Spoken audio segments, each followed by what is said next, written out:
2014 में इलेक्शन जीता तो सबसे पहले क्या कहा कि इस देश को साफ करना है, शौचालय बनाने हैं। ये संतुलन, वैभव और वैराग्य का ये हमारे नेता ने हमें दिया। इस्लामिक मुल्क, अपने आप को गर्व से इस्लामिक कह सकते हैं, तो हमें अपने आप को सनातनी कहने में शर्म कैसी? हमें बताया गया कि भारत एक अहिंसा का देश है। हमें यह भी बताया गया कि यदि एक गाल पे कोई चाटा मारे तो दूसरा आगे कर दो। रोज पाकिस्तान कहता था हमारे पास परमाणु बम है, हम बम मार देंगे। जरा सी शक्ति दिखाई, वह परमाणु बम गायब हो गया। 1947 में देश को आजादी मिली और फिर एक विभूति का जन्म हुआ जिसे हम नरेंद्र मोदी के रूप में जानते हैं।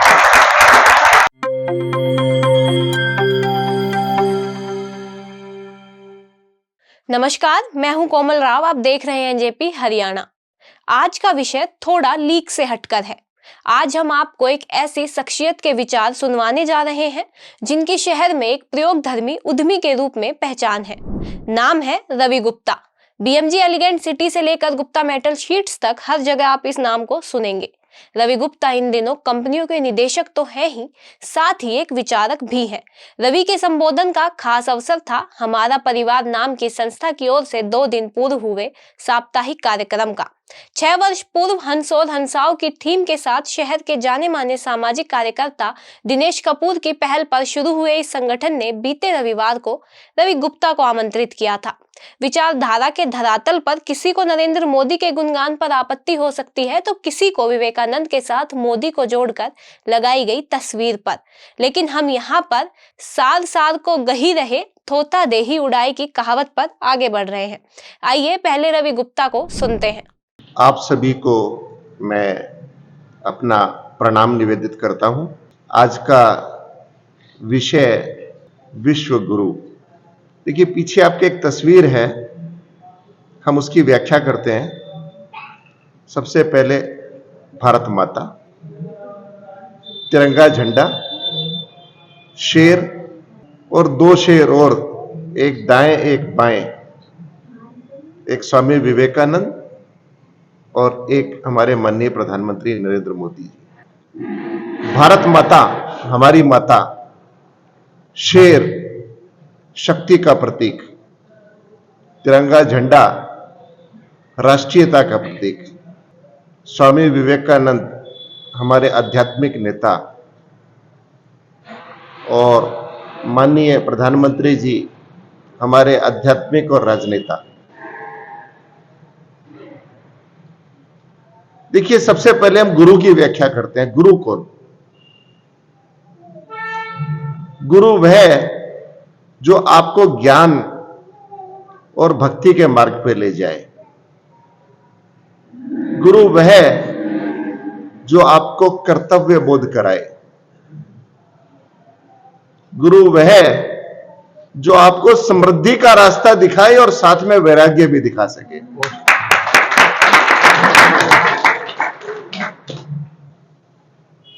तो आप देखिए, इस तस्वीर को देखिए,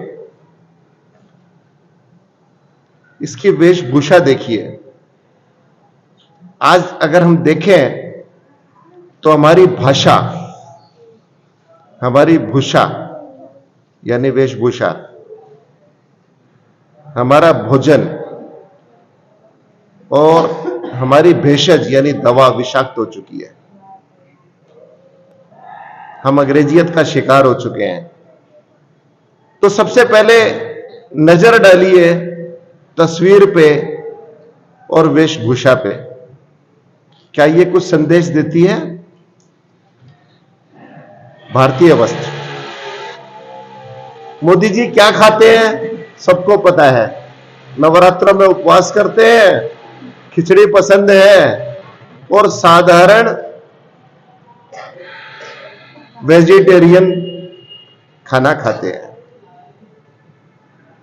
आयुर्वेद का प्रचार प्रसार करने में कोई कमी कसर नहीं है किसी भी तरीके की। अब बात आती है कर्तव्य की।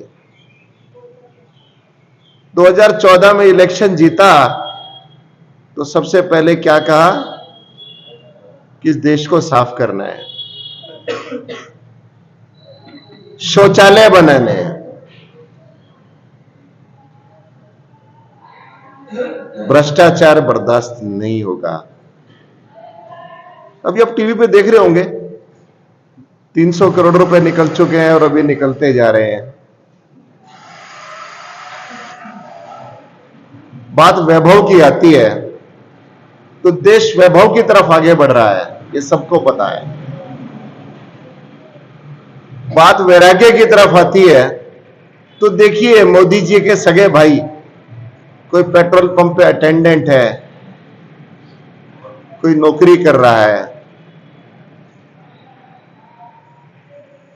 ये संतुलन वैभव और वैराग्य का ये हमारे नेता ने हमें दिया। भक्ति, जहां तक बात भक्ति की है, आप भक्ति में देखिए आपको मोदी जी केदारनाथ में पूजा करते मिल जाएंगे, बनारस में शिवलिंग के ऊपर जल अर्पण करते हुए नजर आएंगे, त्रिपुंडधारी कंदराओं में पूजा करते हुए हमारे प्रधानमंत्री जी मिल जाएंगे। खुलेआम वह बतलाते हैं कि मैं एक सनातनी हूं। यदि अमेरिका का राष्ट्रपति बाइबल हाथ में लेके शपथ ले सकता है, यदि इस्लामिक मुल्क अपने आप को गर्व से इस्लामिक कह सकते हैं, तो हमें अपने आप को सनातनी कहने में शर्म कैसी?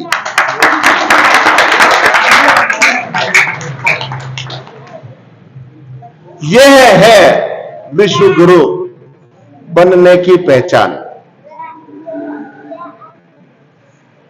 जब यूक्रेन वार होता है तो मोदी जी कहते हैं कि यह युद्ध का समय नहीं है, और साथ में 2-4 लाख करोड़ रुपए के हथियार बनाने का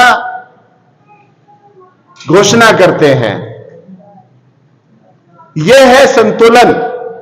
यह जो भारत माता के साथ शेर है, यह वह बतलाता है कि शक्ति की आराधना जरूरी है। किसी भी देवी देवता को देख लीजिए,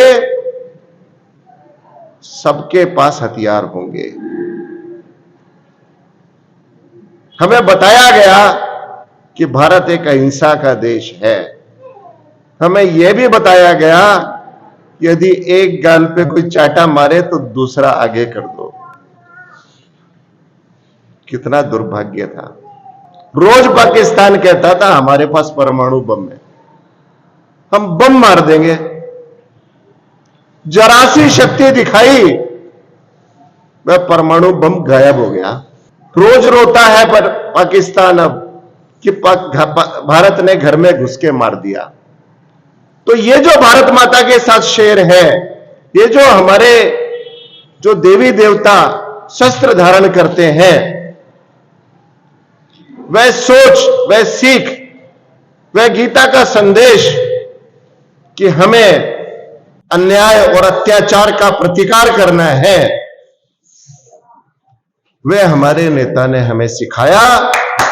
और वह संदेश है विश्व गुरु बनने की राह में। गुरु गोविंद सिंह ने खालसा फौज बनाई अन्याय और अत्याचार से लड़ने के लिए। गुरुकुल चलाने वालों को जिंदा जला दिया गया। अंग्रेजी मानसिकता कॉन्वेंट स्कूलों को हमारे ऊपर थोप दिया गया। 1857 में क्रांति हुई, उस क्रांति को बर्बरतापूर्वक तरीके से दबा दिया गया। उस माहौल में एक हुतात्मा जन्म लेती है 1863 में स्वामी विवेकानंद के रूप में। उन्हें एक गुरु मिलता है, एक शिल्पी मिलता है रामकृष्ण परमहंस के रूप में। शिकागो में वो जाके लेक्चर देते हैं, उठो, जागो और अपने लक्ष्य की तरफ बढ़ते रहो, ये उनका मूल मंत्र था।